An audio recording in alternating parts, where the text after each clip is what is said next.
In today's ugly news, Gwyneth Paltrow's Goop may be in a little bit of trouble, and people have some issues with Sephora's new Sephora squad. As always, all the articles I'm referencing will be linked in the description box down below for you to have a look at yourselves. But first of all, let's start off with Paris Hilton's brand new skincare brand and her claims that her beauty is all natural. She is the original influencer, right? The supposed inventor of the selfie, although we know that's not true anymore. But she was like the queen of like early 2000s pop culture. Now she's sparked questions amongst fans and haters alike because she has claimed that she never used Botox or fillers. I have to say, I don't really care. I don't care, but something a lot of people are talking about, and it leads us into the thing after quite nicely. Now she claims that her flawless skin is due to a very strict skincare routine that her mum actually started on her when she was just 8 years old, plus a little help from her at-home spa and skincare devices like LED masks and cryotherapy as well. Honestly, it all sounds kind of attainable to everybody, not at-home spas, but like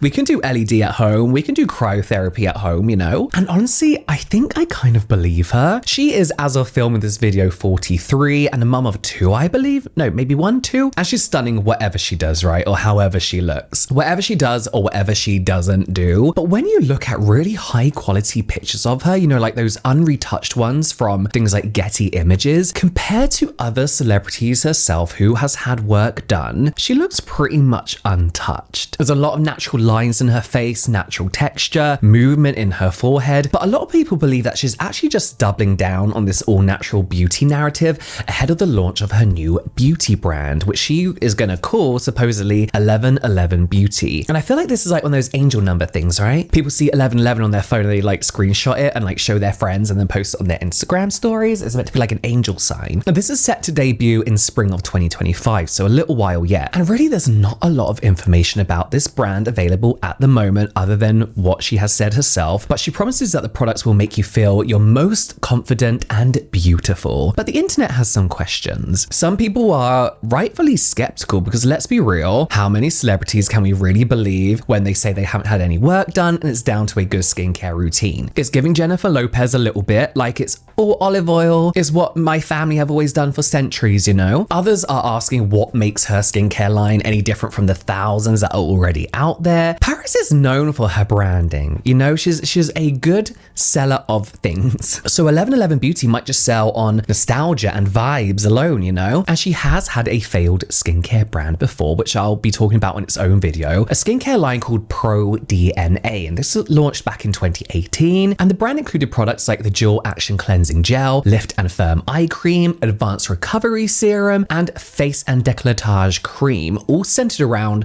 the proprietary complex called Genome Matrix that was in this product range. And despite Hilton's promotional efforts, Pro DNA pretty much flopped. It faced a lot of challenges in gaining a substantial market presence at all, despite her huge popularity. And the brand's products are currently listed as unavailable or sold out on major retailers like Amazon, indicating that this brand is no more, along with the launch of her new brand. And I will say this Pro DNA brand really didn't look like it belonged to Paris Hilton in any way whatsoever. Go and look at their Instagram. It's an early 2000s millennial Pinterest mess. Like there's no character behind it whatsoever. I'm a Paris Hilton fan. I have a lot of respect for her after watching her documentary. I'm a fan of that 2000s nostalgia because, you know, that's when I grew up. And I believe Paris Hilton is somebody who has the right people around her in order to make a good product line. So I will be keeping an eye on this one. Not all celebrity skincare brands are bad. There are some decent ones, but I feel like if anyone can create something not just like amazing as far as like ingredients go, but the look of a product, the marketing of a product, Paris Hilton can do it. So I'm genuinely intrigued by this one. What do you think? Let me know in the comments. Is Gwyneth Paltrow's Goop empire in trouble? Not to be mean, but I kind of hope so.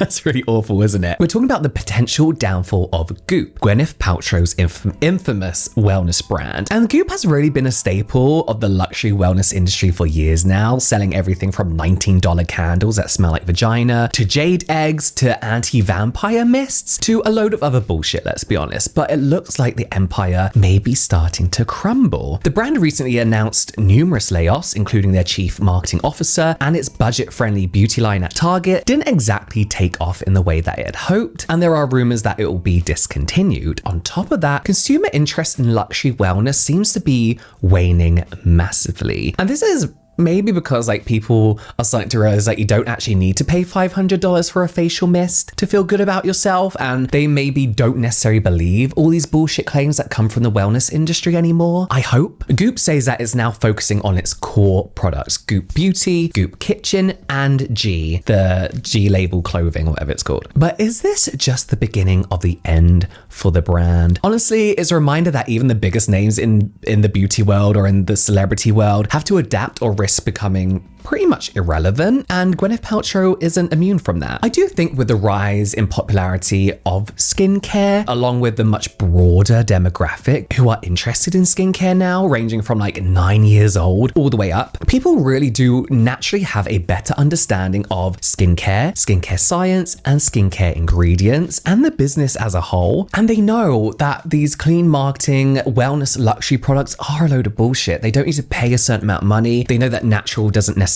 mean better. And even though Goop was one of the original like celebrity skincare brands, I think even if you were an original skincare brand, celebrity skincare brand, because of the sheer amount of celebrity skincare brands being launched, any celebrity who is linked to a skincare brand, the people's interest in the brand just goes downhill, unless you're Rihanna or Selena Gomez, who are doing very, very well for themselves. But especially when it's a pretty much irrelevant celebrity at the moment, I wonder if that directly ties into how well the brand does on its own. Do people know of Goop outside of Gwyneth Paltrow? I don't know. Let me know. And I know this sounds mean, but the potential downfall of Goop is a good sign that the industry is hopefully going in the right direction. Despite the uprising of natural clean beauty beef tallow pushers on apps like TikTok and Instagram, and the fact that 76% of Gen Z and 71% of millennials actively seek out clean beauty products online, maybe this dive in popularity for Goop is a sign of the clean beauty cult gaining less followers? We can only dream. The wellness industry is such a big scam, especially when it comes to the cosmetics industry. I know I sounded mean saying I hope this is the downfall, but it's scammy.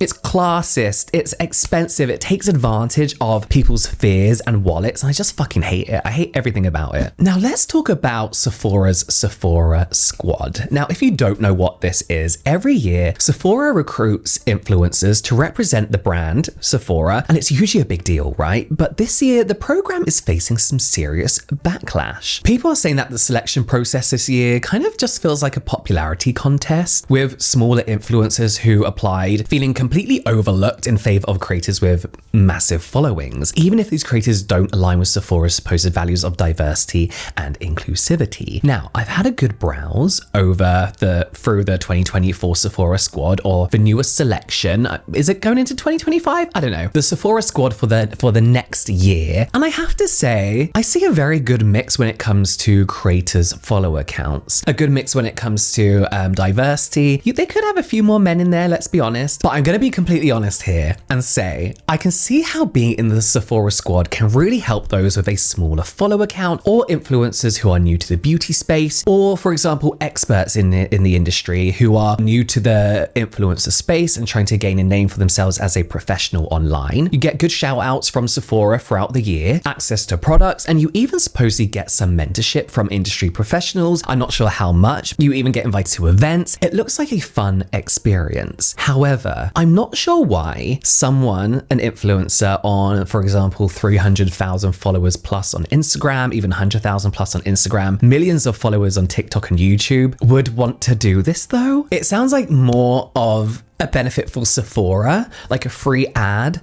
for Sephora when it comes to these bigger influencers. The opportunities that you get from the Sephora Squad are pretty much all the opportunities that you get or have had when you are at that level in your influencer career anyway. As I mentioned, great opportunity for up-and-coming creators, industry professionals who are new to the influencer world, but I do find it almost an unnecessary thing for an influencer of a certain size to do, because these are all things that we get access to on a daily basis. We get free product all the time. We get to go to events. We get to fly to parts of the world on brand and PR trips sometimes. We have access to professionals in the industry. Like, I don't know how like a lot of people do, but I've talked to a lot of brand founders. I've talked to a lot of people at YouTube, TikTok. You know, we have access to this, especially if we have management. Some people may have been on a lot of followers and not had these opportunities yet, which is like, great, do what you need to do. When you are at that size, as I mentioned, you would charge Sephora for the attention they're getting through your following. So I don't know, I find it a little bit weird. I do feel like this is something that only smaller creators should have access to, because I've always seen Sephora Squad as something to introduce me to new creators, up and coming creators. And like I said, a crash course in the world of being an influencer for a year. So yeah, I do find it a little bit unnecessary, I guess, for the more popular creators to do this. What do you think? Am I thinking too businessy about it? It is time when every brand is coming out with an advent calendar. I love advent calendars. I think for people who don't do this as a job, I think it's a great way to buy a load of shit for the year. You get your whole skincare routine for like the next 6 months to a year with a huge discount, right? I give the products out to friends and family or as like little stocking fillers. You know, I think they're really, really great. And, you know, they're supposed to bring joy during the holiday season, but this year they're sparking a lot of outrage. High-end brands like Dior, Chanel, and even Sephora are releasing calendars that cost hundreds of dollars. And what's inside? Mini samples, stickers, and in some cases,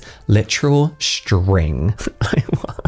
It's like the Zoella advent calendar all over again. You know, remember when you got like a scrunchie and a pack of glitter? I feel like these brands are just slapping a logo on cheap products and calling it luxury, especially brands like Chanel and Dior who can afford to have massive discounts on their advent calendars. And in a time when everybody's watching their budgets, it's no surprise that people are calling them out for being tone deaf. And I'm kind of just quickly touching on this one because I don't think it's a surprise. I don't think this is the biggest deal that these bigger brands are being called out for being shit basically every year, because they are every year. They're terrible every single year. Space NK, amazing advent calendar. Yes Style Korean. Liberty always do a good advent calendar. I do love videos of like advent calendar unboxings. I love going onto the website and seeing all the spoilers. I don't think blind buying advent calendars is a good idea anymore. I know it kind of spoils the fun, but I think what's worse is opening like box number 24 and seeing a bit of string. You know, let me know what you think in the comments. I just wanted to touch on that one. I know that was short. Let's move on to saffron. It's one of the rarest and most expensive ingredients that you're gonna find in beauty, really, used in everything from luxury serums to anti-aging creams. But due to climate change and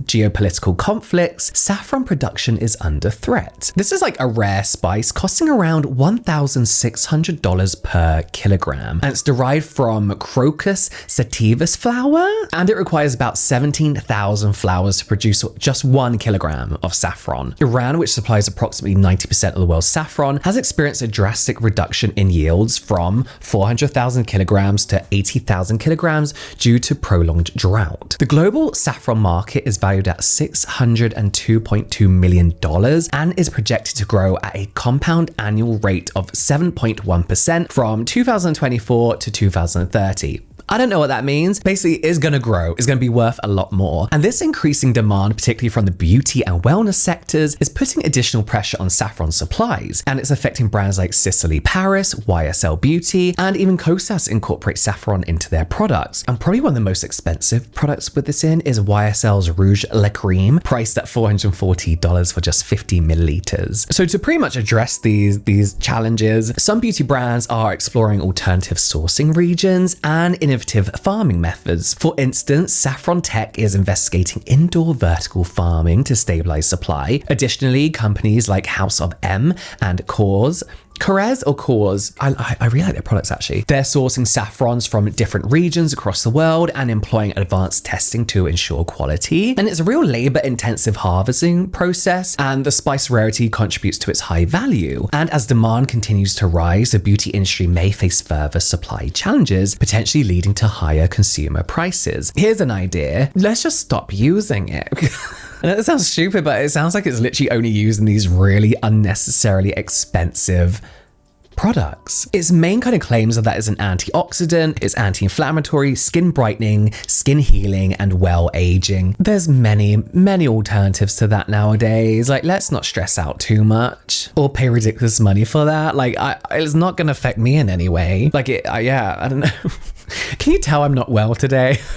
Like, trying to get through this one. And there it is. It's been a slow week of beauty news from Paris Hilton skincare line we have to look forward to, and the Sephora Squad controversy. It's clear that the beauty industry has had its fair share of questionable things going on. Let me know in the comments which story shocked you the most, if any. And if you want to dive deeper, all the articles are referenced down below. Don't forget to like and subscribe. Do that now so you don't miss another episode of When Beauty Turns Ugly and Ugly Beauty News, which you can watch or here. Some general light entertainment here, and I'll see you over there.